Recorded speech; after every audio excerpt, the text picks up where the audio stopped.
All right, I think we're good. Oh, yeah, we're good. Welcome back. You're here, which means you're alive, and I'm speaking, which means I'm alive. So we've made it a couple of days, and what more can you ask for? Unless you are dead. That could be a scenario. I'm looking into it a little bit more.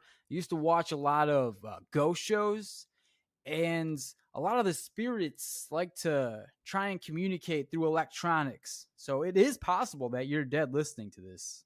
Um, if you are, can you do me a favor and give this show a rating and subscribe or ring a bell? I really don't ask for a lot. And how right now I'm talking to the dead. That's how desperate I am. So if you're living or dead, just go ahead and help a brother out and give this show a rating. Leave a review if you want. I don't care if you leave a review. Just the rating though, and the subscription, please, por favor. Thank you very much. Hope everyone's doing good. Hope everyone's doing well. If you're into the sexual toys at night and you try to mislead yourself into some of that demonry, once 11 o'clock, midnight, 1 a.m. rolls around, depends how many times you like to get going, to get naughty. You can probably bet your bottom dollar that old Aunt Jemima or great Aunt Margaret is probably giving you a hand, probably giving you an extra voltage, if you're into those toys. Just because, like what I said before, man, they like to intervene on electronics. So that's what I'm thinking of. Like if you're using toys on yourself or a partner at night, chances are there's a relative trying to help you out. And maybe not in a non-sexual way, maybe in like, I hope you feel well, honey. Here's some extra voltage. Enjoy. Or something like that. I'm on the verge of having a mental breakdown. Lord help me. Dude, I keep forgetting stuff. I like to set this up, this podcast right now. Like I couldn't find a cord to hook in that's been in the same place for probably like 30 years. I'm 35 years old. I couldn't find my phone. We'll get into that real quick because I did find my iPhone in the lake. I couldn't find another phone. I couldn't find my mic. It was just like, dude, if I didn't have a neck, I would lose my head. I'm so sure of that. And I feel like I either have onset dementia or like staggering Asperger's. It comes in waves. Like it comes and goes.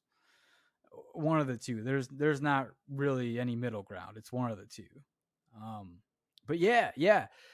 I found my phone. As if you heard the last podcast, it was about how I lost my phone in the lake going fishing, and it was in the lake for 5 days. I went back to go fishing, and before I left, I wrote my initial into the ground, like I etched it into the ground. So if I were to come back, I would know where I dropped my phone. Well, just so happens that was a genius move. Who's got Asperger's now, bitch? I went there and I saw something kind of bubbling in between two rocks. And I'm like, all right, well, rocks don't bubble. Could be like a crawfish, could be a catfish, could be my phone. So I took off my shoes, took off my socks, went in. It's probably about like 4 feet. And I was soaked, but I reached in there and pulled it out. And sure enough, it was my phone. It was my iPhone. Shout out to Apple. You should use me in a commercial. And enough with the being unique is cool and having like green hair and like 16 girlfriends and you're a girl, or like 14 boyfriends and you're a boy and shit like that. What you need to do, Apple, is cast me in one of your commercials, have me fishing, have me drop my phone into a lake, a pond, a slip and slide, into a canister of lube, whatever you choose. Just have me drop my phone into some liquid, leave it there for 5 days, return, find my phone and then make a phone call and it still works, because that's practically what happened. My phone still works somehow. It was in the water for 5 days. I yanked it out and it still works. That is incredible. That is fucking incredible. That's a commercial in itself. So I used to have an Android. Now I have an Apple. I made that switch like 2 years ago. Never been happier. The iPhone does it better. And I think the argument is over after that. 5 days worth of wetness. And it still works. So round of applause. Round of applause, Apple. Yeah, I don't know. I don't know where this is going, but I will tell you this though. I've always wanted to like hide in one of those confession booths. I think that's what it's called. It's been a minute since I've been to church, but is that what it's called? A confession booth? Like where the priest or the father is in the middle, and then the guest RSVPs, makes a time, and when that time arrives, you go in there, and then you like pretty much rat yourself out. You spiel all the bad shit you did to a priest. I've always wanted to mimic that, and instead of a priest in there, it's just your boy me listening to some of these naughty stories, and like at the end of their stories, I know it's like the priest is always like, "Yes, my son, give 7 Hail Marys and you're cleansed of your sins." Right? So I would be like, "Yeah, give like 9 Hail Marys and solve an unsolved mystery." Something like that. Just like put these people on just like a weird track. You know, like are they gonna argue back with me? I'm your father, bitch. You're not gonna argue back. Yes, my son, that's fine. Do 13 Hail Marys, read passage 316 in the good book, and have Rebecca, your wife, make that pasta meatball for 5 days and leave it on the Kia Optima in the parking lot. License plate, so on and so forth. This is my car, you know, because I don't want to do a lot of cooking. So if I can just have his wife cook the pasta meatball, leave it on my car, I think we're getting somewhere. You know, is that like stolen valor or something? If I were to do that, if I were to go into a confession booth and act like a priest and put these poor souls on like a scavenger hunt, I guess, and bring me back rewards, like give them clues and stuff, solve an unsolved mystery. I mean, I feel like I'm doing good there. Like if I tell them to go solve a murder and he does, why should I be punished? I don't know. Yeah, I've always wanted to do that. So thinking about it, I'm almost at the midway point of my life. Depending if hell man, I could be way past the midway point of my life, right? What am I, 35? I don't know. Do you know? No one knows. I got another question for you people, for the men out there listening. Those the zippers on your pants, and then if you wear boxers, there's a hole in front as well. Does anyone actually like weasel their wiener out of those things when you're at the urinal? Just like do you know how ridiculous that would look, trying to like a Chinese finger trap, just trying to whip it out? Like, where is it in this bush of jeans and cotton? I'm not whipping my wiener out through 2 holes, one that has like razor teeth on it. No thanks. So what's the point of those? I don't think that gets utilized at all. I really don't. And I don't know the point of it. I'm always worried, like when I was in gym class or something, that I would like take off my my gym shorts and then my wiener was just hanging out like through that hole. Like, what the fuck is the point of that hole? What is the point of that hole? Who made that? Why? No one utilized it. If you utilize that hole, please hit me up. Hit me up on Instagram or TikTok or the email, or my fucking call me on my cell phone, dude. thecuriositychamber@gmail.com, and all the above for all the other social media. 847-219-2714. I would love to speak to you if you utilize that. Goddamn thrill seeker trying to pull your wiener out of like a Osama bin Laden cave. That's not. Just undo the top of your pants, zip it all the way down, and you pull your boxers under your schlong, and that's it. That's a wrap. That's a wrap. Anyways, I don't know. I just wanted to get that off my chest as well. It just seems dumb. It seems stupid. Sew it up. Sew it up.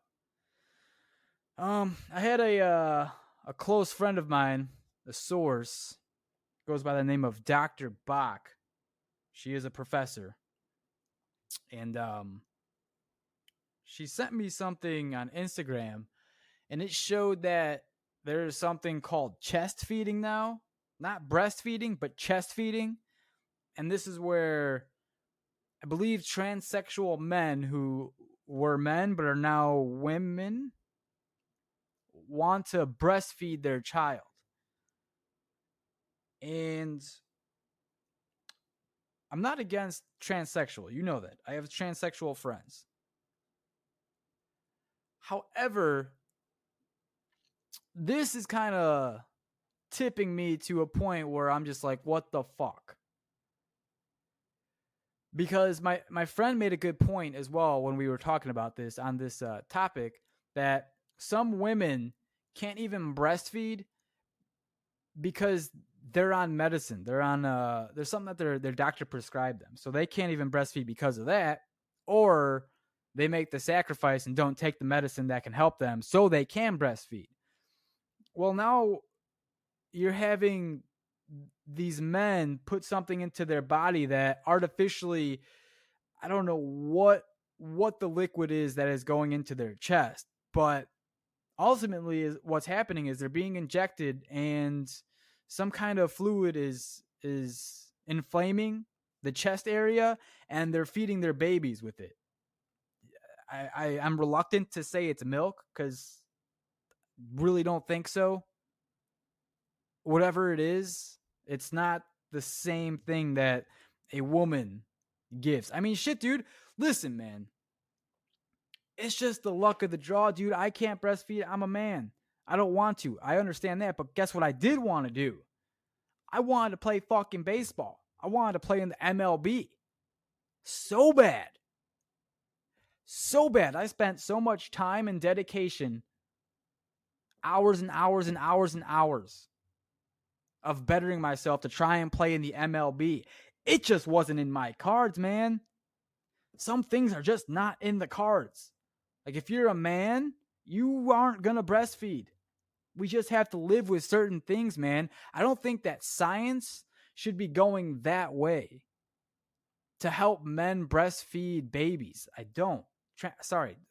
Transsexual men. So women who are biologically a man breastfeed their child. Be happy enough that you get a child. Right? Because if you're like in a man to man relationship, you can't even like naturally create a baby. You can't. If you're a woman and a woman relationship, woman, you can't create a baby. But you can adopt one now. You have been given the opportunity to raise a child in the same sex marriage. That's beautiful. I think that's fine. That's perfectly fine. But now we want to breastfeed. But now we like when that kid grows up, I'm just so worried like what the repercussions are going to be. That's so disturbing to me. If I was a kid, I grew up and knowing that the person I was breastfeeding is a biological man. I just find that strange.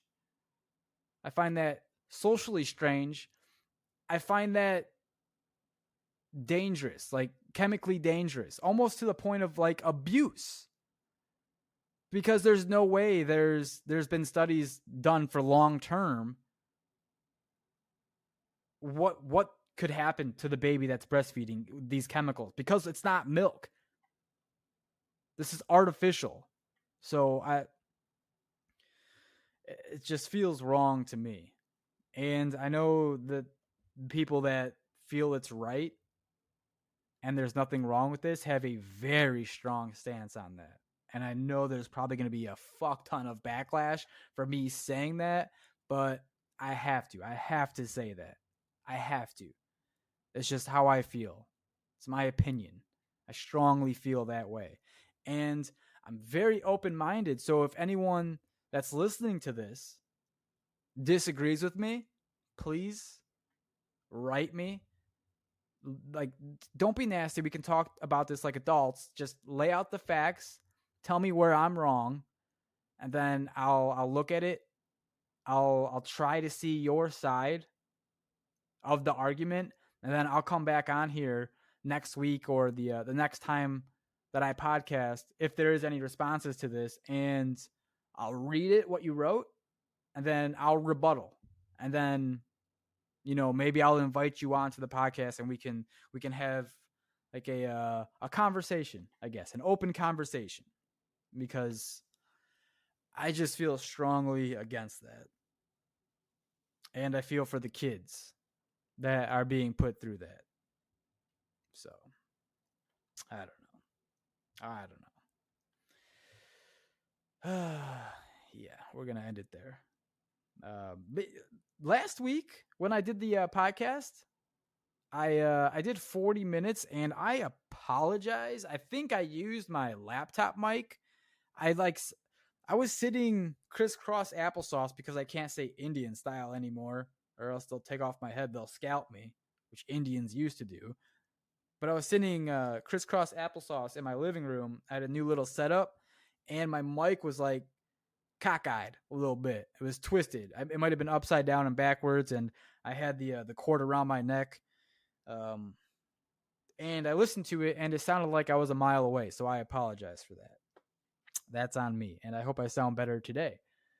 I hope everyone's having a wonderful, wonderful start of their week. What day are we at? Are we on Tuesday? I don't even know. I told you, if I don't have a neck, I would lose my head. I don't know what day today is. I should probably go see a doctor. I should probably get my blood taken. I should probably go give some semen samples. Probably get a haircut. I clip my nails. Okay, yeah, we're good. Everyone, thanks for listening. Love you all. Peace out. Have a nice rest of your day. Goodbye.